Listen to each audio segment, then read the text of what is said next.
সামাজিক যোগাযোগ মাধ্যমে রীতা বারি তার দর্শকদের কাছে বেশ কয়েকটা ছবি আপলোড করেন। তাছাড়া তার প্রকাশ করা ছবিতে অবশ্য তাকে দেখা যাচ্ছে যে সম্প্রতি কালো কালারের শাড়িতে দর্শকদের কাছে ধরা দিতে, পাশাপাশি খোলামেলা চুলে হালকা মেকআপে তাকে দেখতে অবশ্য বেশ সুন্দরী দেখাচ্ছে।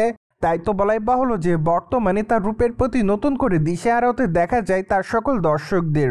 অন্যদিকে তার প্রকাশ করা ছবির কমেন্ট বক্সে অনেকে তাকে লাভ ইমোজি দেয়, আবার অনেকে তাকে গর্জিয়াস বলেও দাবি করে। সেই সাথে অনেকে আবার লিখেছে জাস্ট ওয়াও, আবার অনেকে তাকে প্রিটি গার্ল বলেও দাবি করে। সো যাই হোক, সবকিছু মিলে আপাতত এই তারকা তার সকল দর্শকদের কাছে এভাবে নজর এসেছে বলে জানা যায়। অন দ্য আদার হ্যান্ড, আগামী দিনে টলিগঞ্জের এই বিউটি কুইনের হাতে বেশ কয়েকটা কাজ রয়েছে। তাই তো বলাই বাহুল্য যে খুবই শীঘ্রই তিনি তার নতুন চলচ্চিত্রের কাজ শুরু করবেন।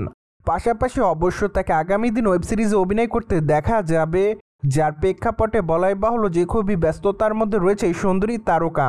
যদিও আগামী দিনে তার অবশ্য বাৎসরিক চলচ্চিত্রটি রয়েছে মুক্তির অপেক্ষাতে, চলচ্চিত্রটি অবশ্য খুবই শীঘ্রই মুক্তি পাবে এমনটাই জানা যায়। তাই তো আপাতত ভিন্ন ঘরনার গল্পের এই চলচ্চিত্রটি দেখার জন্য অপেক্ষাতে রয়েছে সকল দর্শক।